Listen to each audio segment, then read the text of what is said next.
कमरा फूलों से महक रहा था और वो कंफ्यूज सी बेड पर एक तरफ सिमटी हुई बैठी थी।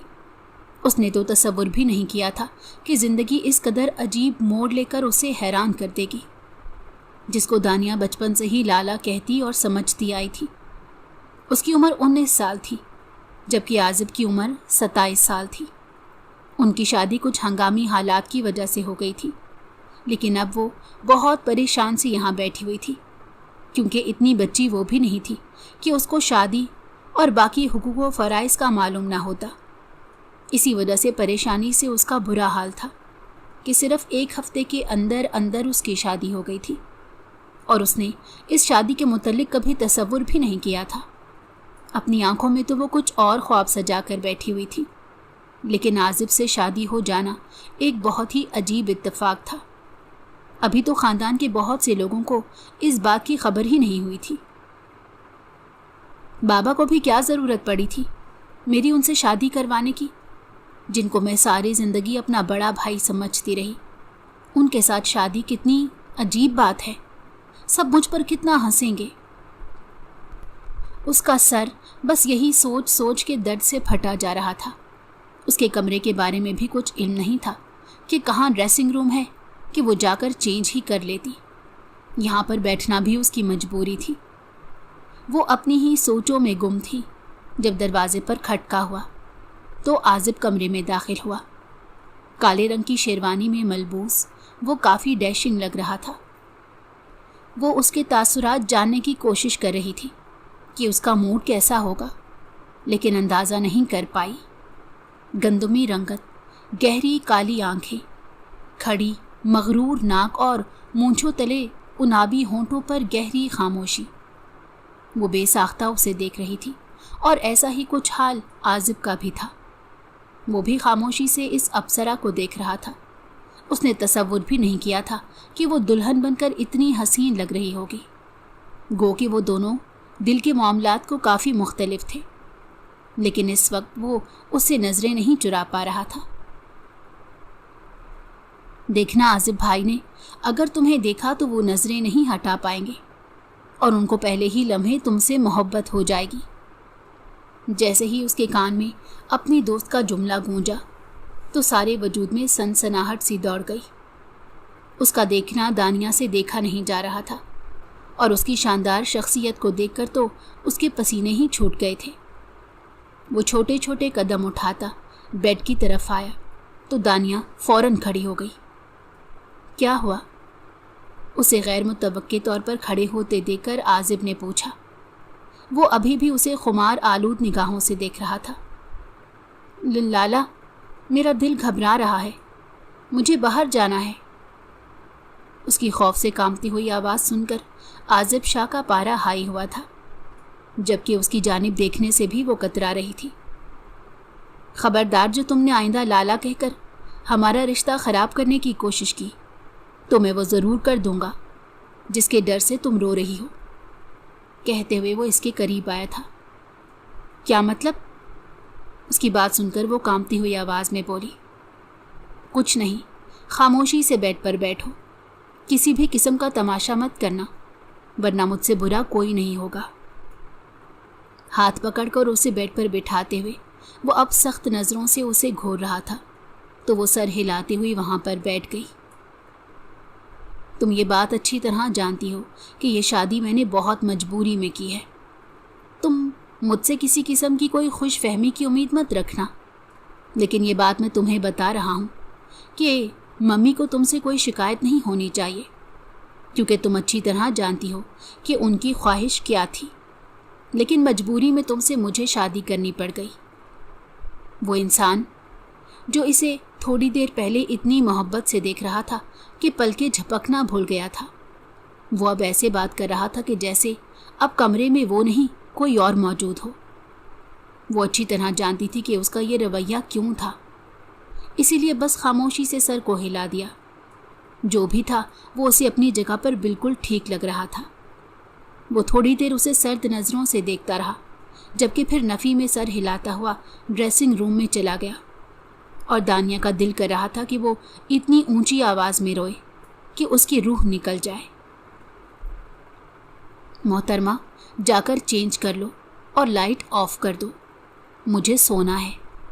और हाँ, ये कमरा शेयर करना मेरी मजबूरी है, लेकिन बेड शेयर नहीं कर सकता, तो तुम्हें सोफे पर एडजस्ट होना पड़ेगा। ड्रेसिंग रूम से बाहर निकलकर उसने एक नया हुक्म जारी कर दिया था तो दानिया ने बेसाख्ता सोफे की तरफ देखा और सर को हिला दिया था, क्योंकि उसके लिए भी बेड पर उसके करीब लेटना दुनिया का मुश्किल तरीन काम था। खामोशी के साथ रात गुजरने लगी। वो दोनों अपनी अपनी गहरी सोचों में गुम, अपनी ज़िंदगी के इस कदर अचानक बदल जाने पर हैरान रह गए थे। ये फैसला उनके लिए बेहतरीन साबित होने वाला था या बदतरीन, ये तो वक्त ही साबित करेगा। मगर हवेली की दूसरी मंजिल में कमरे में बैठी नाजिश फूट फूट कर रो रही थी। नाजिश, चुप कर जाओ, बेवकूफ़ों वाले काम मत करो। किसी को खबर हो गई तो बहुत बुरा हो जाएगा और तुम्हारा इमेज बहुत ख़राब होगा। तुम्हें पता है कि शादी की वजह से पूरी हवेली मेहमानों से भरी हुई है। महविश ने उसके कंधे पर हाथ रखकर बेबसी से उसे समझाने की कोशिश की। मैं कभी माफ़ नहीं करूँगी इन सब को। इन्होंने मेरी मोहब्बत छीन कर उस लड़की को दे दी है और मैं चुपचाप देखती रही हूँ। मैं कभी भी उसे और आजिब को माफ़ नहीं करूँगी। तुम देखना, मैं उन लोगों को बर्बाद कर दूँगी। उसने आंसू नहीं साफ किए थे, लेकिन उसने हतमी लहजे में कहा था और बहुत कुछ सोच लिया। तुम जो मर्जी करती रहना, लेकिन प्लीज़ फ़िलहाल के लिए खामोशी साध लो, क्योंकि कोई ना कोई हमारे कमरे में सोने के लिए ज़रूर आएगा और तुम्हारे रोने से बहुत से सवाल खड़े हो जाएंगे। महविश को इसी चीज़ की फ़िक्र थी कि बस वो खामोश हो जाए, क्योंकि वो नहीं चाहती थी कि कोई उसकी बहन को यूं रोता हुआ देखे। कोई मेरे रोने पर सवाल खड़ा कर सकता है, लेकिन जो ज़्यादती आज दाजी ने मेरे साथ की है उसका जवाब कौन देगा? उसके लिए सवाल कौन करेगा? नाजिश का बस नहीं चल रहा था कि वो आज दुनिया को बर्बाद ही कर दे। नाजिश, कुछ कहानियाँ पहले से लिखी जा चुकी होती हैं। तुम भी यही तस्लीम कर लो कि आजिब और दानिया की कहानी पहले से लिखी जा चुकी थी, जिसको पाया तकमील तक पहुँचने के लिए बस हवेली के अफराद ज़रिया बने हैं। वरना इतने सालों बाद इस कदर अचानक उनका वापस आ जाना सिर्फ इत्तेफाक नहीं हो सकता। महविश ने प्यार से उसे समझाने की कोशिश की तो वो उल्टा बेफर गई। यही तो मैं तुम्हें समझाना चाह रही हूँ महविश, कि ये सिर्फ इत्तेफाक नहीं है, बल्कि बाकायदा प्लानिंग से यहाँ पर लाई गई है। मैं उनको नाकों चने चबवा दूंगी, क्योंकि मैं भी तो इसी हवेली का खून हूँ। और अगर दाजी ने अपनी बात के पक्के हैं तो मैं भी अपनी बात से पीछे हटने वालों में से नहीं हूँ। अगर उनको उनके फैसले पर पछताने पर मजबूर ना कर दिया तो मेरा नाम भी नाजिश आफरीदी नहीं। अपनी आंखों को रगड़ते हुए वो सुर्ख होती आंखों से सिर्फ धमकी नहीं दे रही थी, उसका लहजा बता रहा था कि अब वो माफ़ नहीं करेगी, क्योंकि जो ख्वाब उसे दिखाए गए थे और उसके बाद जिस तरह उनके ख्वाबों को तोड़ा गया था, तो इसमें उसका भी कोई कसूर नहीं था।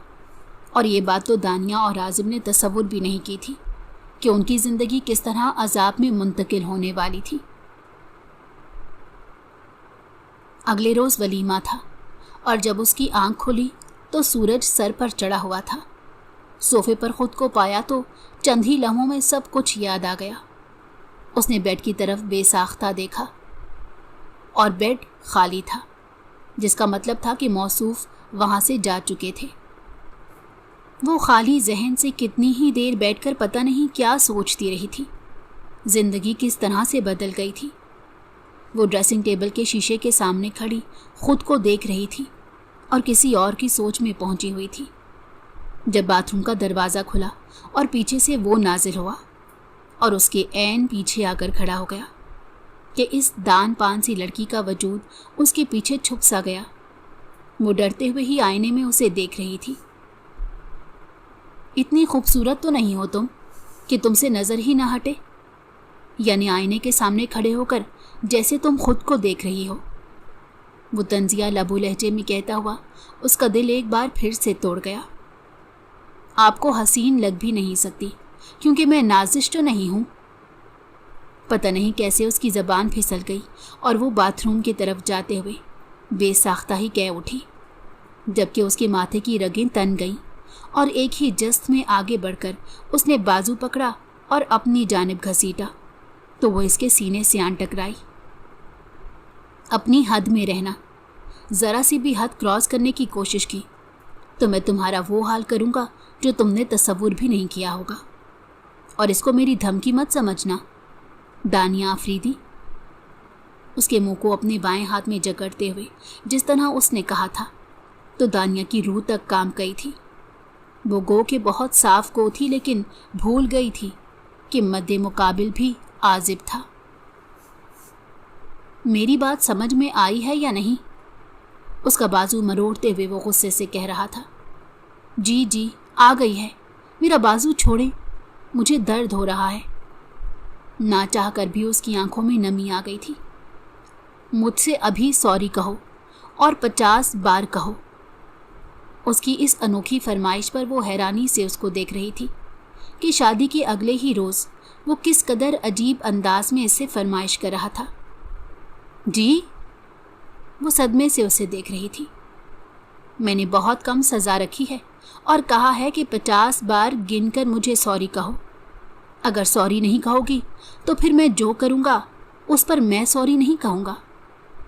وہ اسے ڈرا دھمکا رہا تھا اور وہ واقعی ڈر گئی اور سر ہلا دیا۔ سوری سوری سوری، وہ اسے سوری کہہ رہی تھی جبکہ وہ خاموشی سے اپنے کام کر رہا تھا، مگر اس کے سوری بھی گن رہا تھا۔ ولیمے کے دلہا دلہن بنے وہ دونوں بہت حسین لگ رہے تھے۔ جو بھی دیکھتا تو یہ کہے بغیر نہ رہتا کہ واقعی یہ چاند اور سورج کی جوڑی ہے، جبکہ نازش کا بس نہیں چل رہا تھا کہ ان لوگوں کو آنکھوں سے ہی سالم نگل جائے۔ عازب کی نظر اس طرف گئی تو اس نے بے ساختہ ہی نظروں کو چرا لیا تھا۔ دیکھا تم نے مہوش، انہوں نے نظروں کو کیسے چرایا ہے، اور چراتا ہمیشہ جھوٹا انسان ہے۔ اگر یہ مجھ سے معافی مانگ لیتا اور اپنی غلطی کو تسلیم کر لیتا تو یقین کرو میں اسے معاف کر دیتی، لیکن اب تم دیکھنا مہوش، اگر میں نے اسے برباد نہ کر دیا تو میں کبھی سکون کا سانس نہیں لوں گی۔ نازش کا بس نہیں چل رہا تھا کہ وہ ان دونوں کو کھڑے کھڑے قتل کر دے۔ بیٹا تم یہاں کیوں کھڑی ہو؟ آؤ، مجھے کچھ لوگوں سے ملوانا ہے تم دونوں کو، خالہ نے کہا تو نازش نے ان کو کھا جانے والی نظروں سے دیکھا۔ تو ہم کہاں پر کھڑی ہوں؟ اسٹیج پر کھڑے ہونے کے خواب تو آپ نے مجھے دکھائے تھے، لیکن آج وہاں پر کوئی اور کھڑا ہے اور کچھ بھی نہیں کر سکیں آپ۔ کم از کم اتنے خواب مجھے نہیں دکھانے چاہیے تھے، کیونکہ آج اگر میری آنکھیں ویران ہیں تو ان کی سب سے بڑی ذمہ دار آپ ہیں، اور اس کے بعد آپ کا وہ بیٹا جس کو شرم بھی نہیں آ رہی اور اب ہنس ہنس کر اپنی بیوی کے ساتھ پوز دے رہا ہے۔ نازش ان کو کاٹ کھانے کو دوڑ رہی تھی تو شبانہ بیگم نے بے ساختہ اسٹیج کی طرف دیکھا اور پھر اپنی اس بھانجی کی طرف دیکھا جس کو واقعی سب سے زیادہ خواب انہوں نے ہی دکھائے تھے۔ میں جانتی ہوں بیٹا کہ تمہاری آنکھوں کے ٹوٹے خوابوں کی ذمہ دار میں ہوں۔ شبانہ خالہ کو اس وقت مسکرا کر داجی سے ملتی ہوئی دانیہ بہت بری لگ رہی تھی۔ انہوں نے کیا نہیں کیا تھا، اور آج پھر بھی وہ ان کی بہو بن گئی تھی اور وہ کچھ نہیں کر سکی تھی۔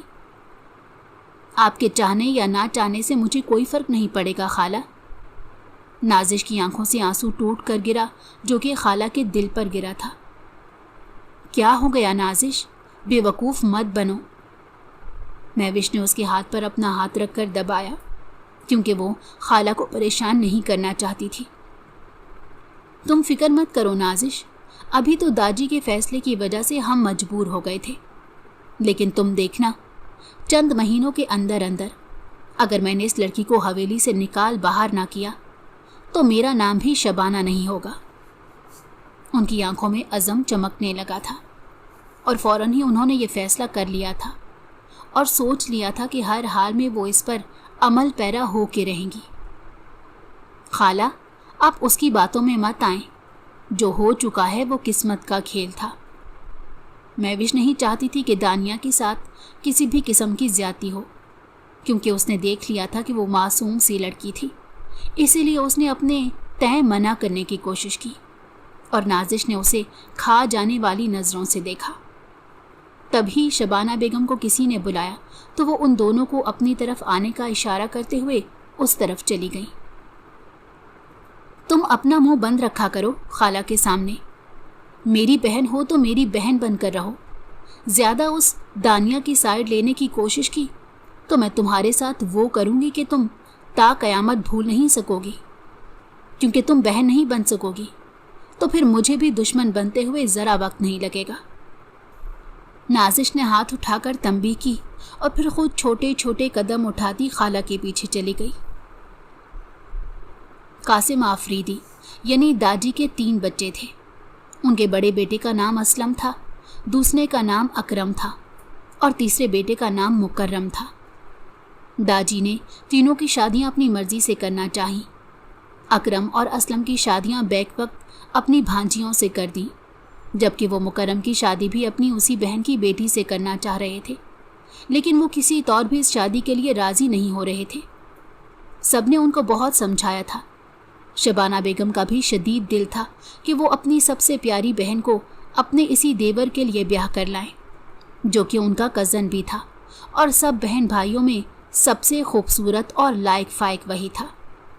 اس لیے ان کی یہی خواہش تھی کہ وہ اپنی سب سے پیاری بہن کو یہاں بیاہ کر لائیں۔ لیکن مکرم کی جو منتیں کی گئیں مگر وہ کسی طور پر اس شادی کے لیے راضی نہیں ہوئے، کیونکہ وہ اپنی کسی کلاس فیلو کو پسند کرتے تھے اور اسی سے شادی کرنا چاہتے تھے۔ داجی نے کہا کہ وہ کبھی بھی غیر برادری کی لڑکی کو تسلیم نہیں کریں گے، لیکن انہوں نے کہہ دیا کہ میں نے کہیں پر اپنی زبان دے دی ہے اور اب میں ہر حال میں اسی لڑکی سے شادی کروں گا، جبکہ داجی اس بات کے لیے بالکل راضی نہیں تھے۔ پہل تو مکرم آفریدی نے سوچا کہ وہ جا کر زائرہ سے نکاح کر لیتے ہیں، مگر ان کے گھر والے ایسے اکیلے لڑکے سے شادی کرنے کے لیے تیار نہیں تھے اور داجی کا وہاں پر جانا بہت ضروری تھا اور ان کو منانا اس سے بھی زیادہ ضروری اور ناممکن کام تھا۔ یوں مکرم آفریدی نے ان کو مر جانے کی دھمکی دی اور کہا تھا کہ اگر آپ نے میری وہاں پر شادی نہ کی تو میں خودکشی کر لوں گا، اور وہ باپ تھے، ڈر گئے تھے اور یہ کہا تھا کہ ٹھیک ہے میں تمہاری شادی کر لوں گا، لیکن تمہیں حویلی چھوڑ کر جانا ہوگا۔ اور اس وقت ان پر محبت کا بھوت سوار تھا، اسی لیے انہوں نے اس بات کی حامی بھر لی۔ یوں ان کی شادی ان کی پسند سے، ان کی کلاس فیلو زائرہ سے ہو گئی۔ باقی بھائیوں نے ان کو سمجھانے کی بہت کوشش کی تھی کہ زندگی خاندان کے بغیر بہت مشکل ہو جائے گی، لیکن انہوں نے کہا کہ میری زندگی محبت کے بغیر زیادہ مشکل ہو جائے گی۔ اگر میرے خاندان کو میری ضرورت ہوئی تو وہ کبھی نہ کبھی مجھ تک لوٹ کر ضرور آئیں گے، اور اس کے بعد وہ حویلی چھوڑ کر چلے گئے تھے۔ زندگی کا سفر گزرتا رہا، دونوں باپ بیٹا ایک دوسرے کو یاد کرتے رہے، لیکن کبھی بھی ایک دوسرے کی طرف نہیں بڑھے۔ اکرم صاحب کی ایک بیٹی اور 2 بیٹے تھے، عازب اور حارب، اور بیٹی زنیرہ، جبکہ اسلم صاحب کی 2 بیٹیاں تھیں، مہوش اور نازش۔ مہوش اور نازش دونوں کے والدین کا ان کے بچپن میں ہی ایک کار ایکسیڈنٹ میں انتقال ہو گیا تھا، اور شبانہ بیگم نے اپنی بھانجیوں کو بہت محبت سے پالا تھا۔ انہوں نے دونوں کو اپنے بیٹوں اور بیٹی جتنی ہی محبت دی تھی، اس لیے ان باجیوں کے بھی ان میں جان بستی تھی۔ اور پھر رفتہ رفتہ انہوں نے سوچ لیا کہ نازش کو وہ اپنے لاڈلے اور چہیتے بیٹے عازب کی دلہن بنائیں گی، جبکہ دوسری طرف مکرم کا اپنے بھائیوں کے ساتھ رابطہ تھا۔ گو کہ باپ نے معاف نہیں کیا تھا، لیکن بھائی آتے تھے اور وہ ان سے ملتے رہتے تھے، اور عازب بھی آتا تھا تو مکرم صاحب نے یہی کہا تھا کہ یہ تمہارا بھائی ہے، مگر وہ جب بھی وہاں پر آتا تھا تو انہوں نے ہمیشہ اسے غصے میں ہی دیکھا، اور وہ اپنی ہی ذات میں گم رہنے والا انسان تھا، کسی سے وہ زیادہ بات نہیں کرتا تھا۔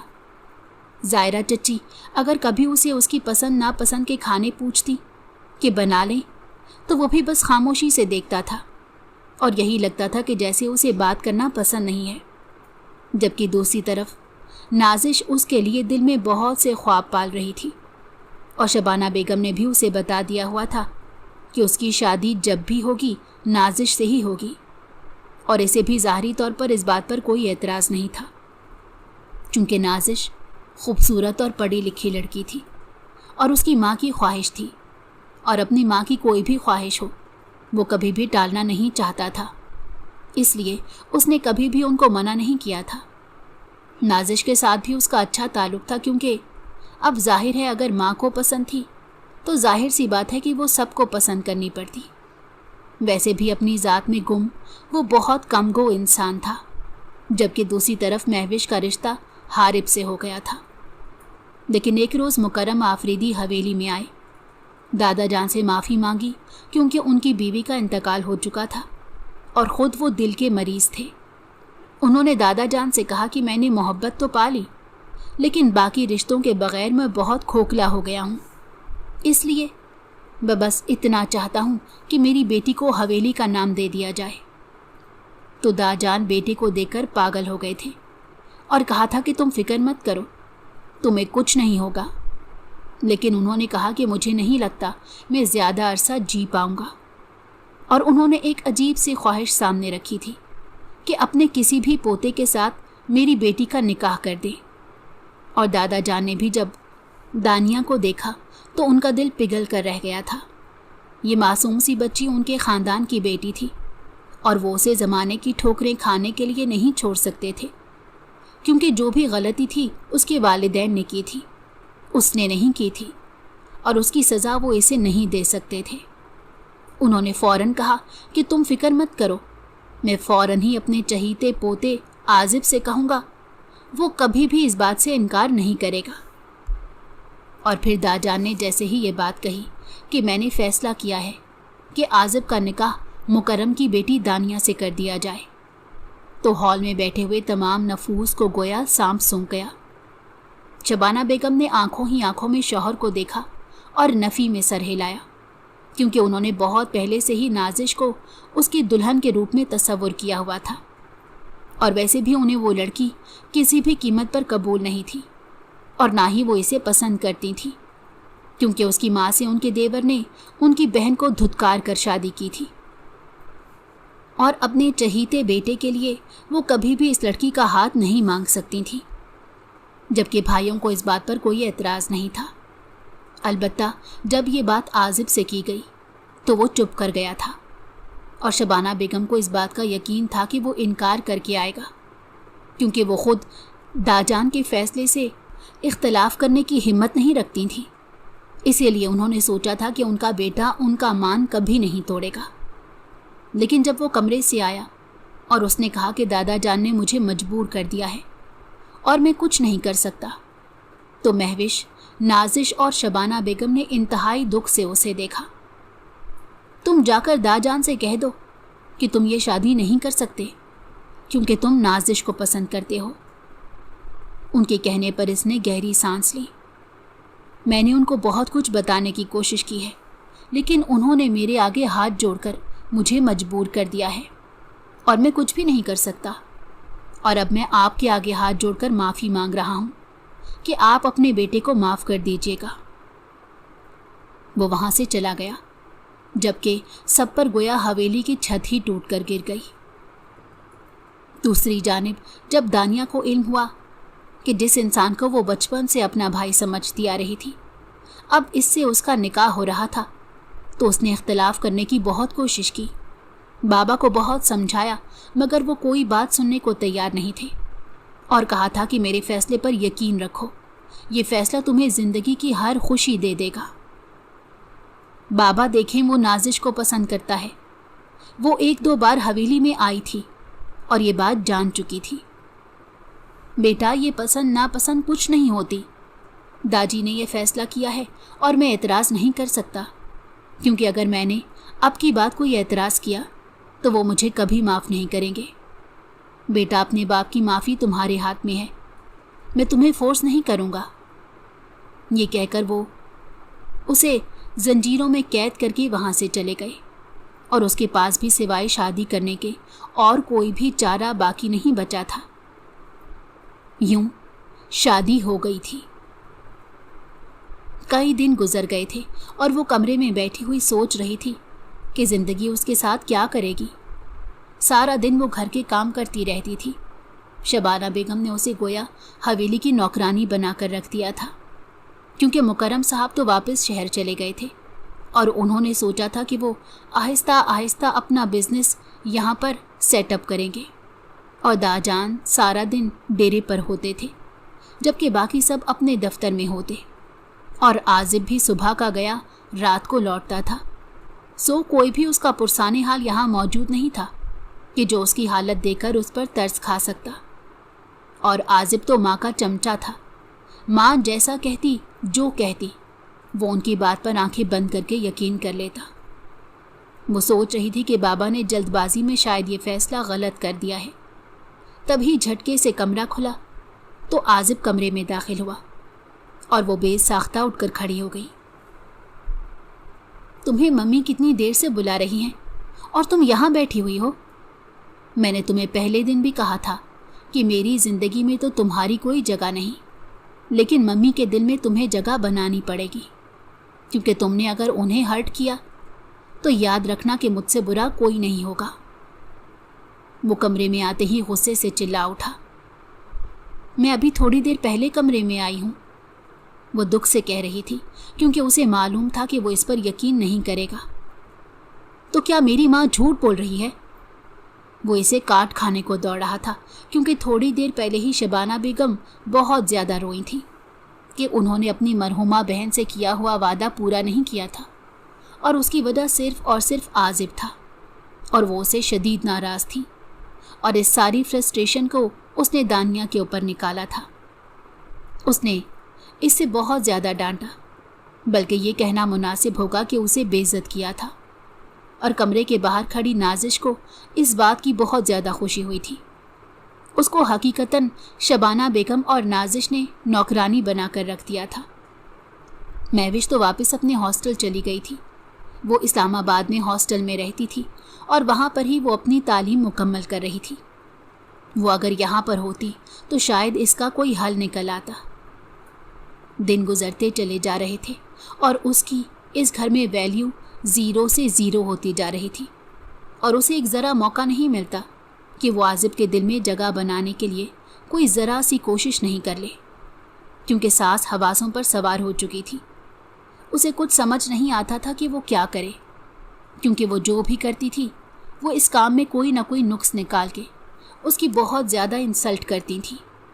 और वो बेचारी खामोशी से सिर्फ इसीलिए सुन लेती थी कि शायद कभी उनके दिल में इसके लिए कोई जगह आ जाए।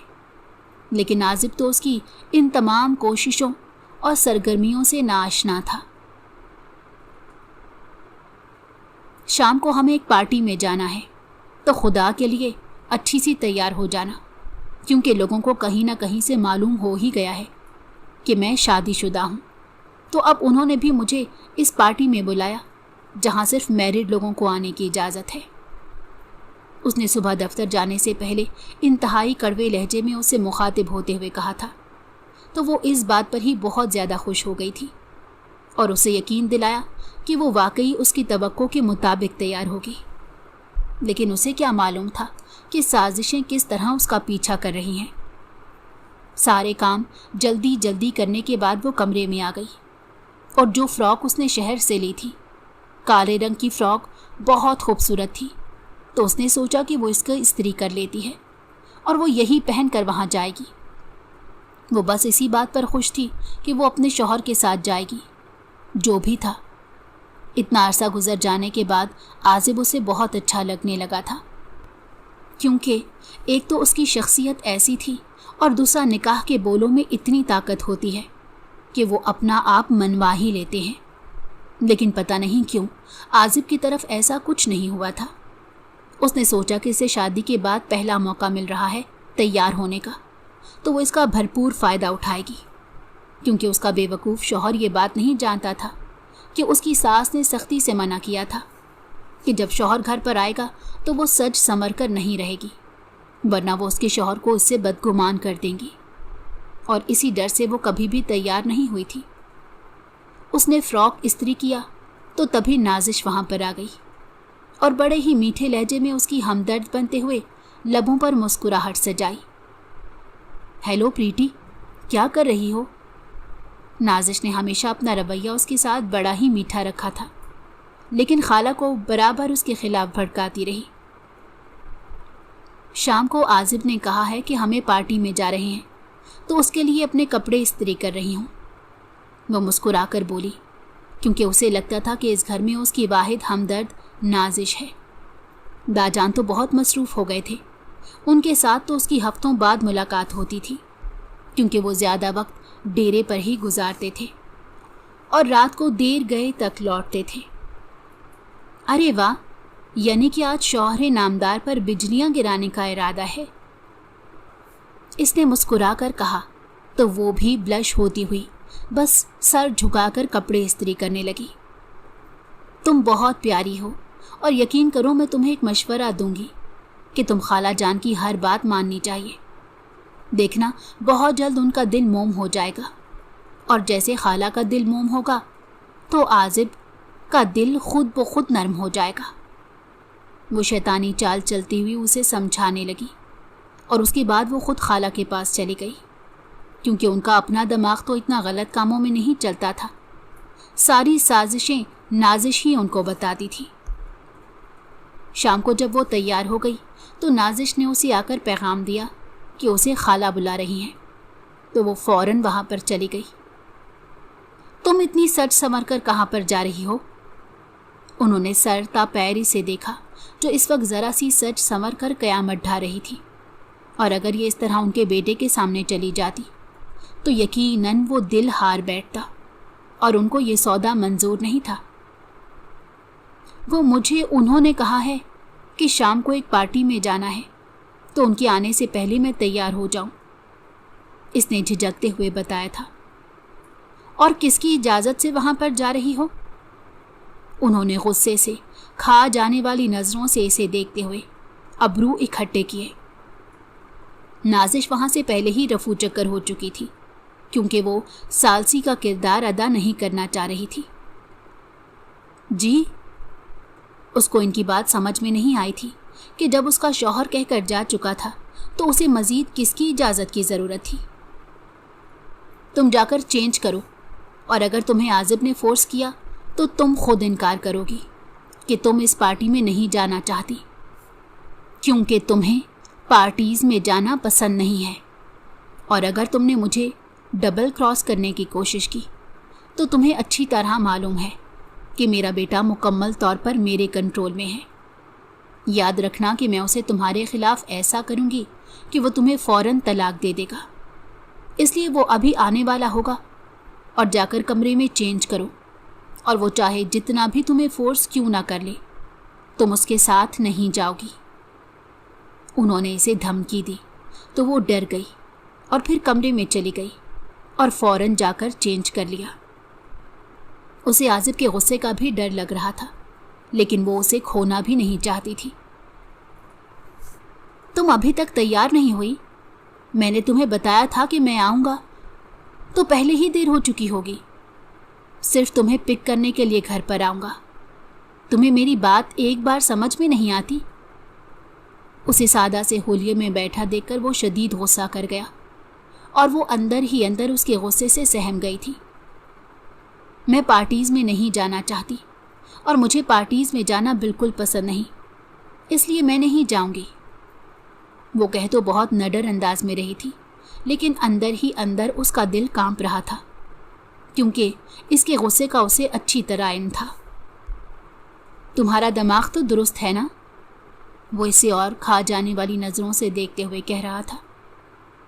जी, मेरा दिमाग दुरुस्त है, और मैंने कह दिया है कि मैं किसी किस्म की पार्टी में नहीं जाऊंगी। ये कहकर वो कमरे से वॉक आउट कर गई थी, जबकि आजिब का दिमाग भुन गया था। अब देखना मैं तुम्हें कैसी सज़ा दूंगा, गुस्से से कहता हुआ कमरे से निकला और फिर नाजिश के कमरे के बाहर जा खड़ा हुआ। नाजिश जो लाउंज से आ रही थी, उसे वहाँ देखकर काफ़ी हैरान हुई। जब से उनकी शादी हुई थी तो उसमें नाजिश से इतनी बोलचाल नहीं रखी थी, सो उसका वहाँ आना नाजिश के लिए हैरान कुन मगर खुशी की बात थी। नाजिश, मैं चाह रहा हूँ कि आज जो पार्टी है उसमें तुम मेरे साथ चलो, क्योंकि दानिया की तबीयत ठीक नहीं। वैसे भी मुझे लगता है कि तुम मेरे साथ सूटेबल रहोगी। अगर तुम्हें मुनासिब लगे तो प्लीज़ मेरे साथ चलो, क्योंकि वहाँ जाना बहुत ज़रूरी है। उसने एक ही सांस में हर बात कह दी तो नाजिश ने बेयकीनी से उसे देखा। असल कहानी से वो अच्छी तरह आशना थी। मैं जानता हूँ कि तुम्हें लगेगा कि मैं तुम्हें यूज़ कर रहा हूँ, लेकिन मेरी मजबूरी है। देखो, हम दोस्त भी तो थे, तो उसी दोस्ती का ही तो भरम रख लो। वो इस वक्त काफ़ी परेशान लग रहा था। ठीक है, तुम्हारी खातिर ये भी कर लेते हैं। नाजिश का दिल बिल्लियों उछल रहा था, मगर अंदाज ऐसा था कि जैसे वो उस पर एहसान कर रही हो। और फिर वो तैयार होने चली गई, जबकि वो वहाँ ही टहलने लगा। और उसे बहुत ज़्यादा गुस्सा दरअसल दानिया पर आ रहा था, और वो सोच रहा था कि नाजिश के साथ उसने इतना बुरा किया था, मगर वो उसके लिए इस वक्त खड़ी हो गई थी, जबकि दानिया ने ज़रा भी समझौता नहीं किया था और डंके की चोट पर कह दिया कि उसको पार्टीज़ में जाना पसंद नहीं है, जबकि वो जानता था कि पार्टीज़ में जाना पसंद तो नाजिश को भी नहीं था। मैं तुम्हें पसंद करने लगा था दानिया, मगर तुमने खुद ही मुझे खुद से दूर धकेल दिया है।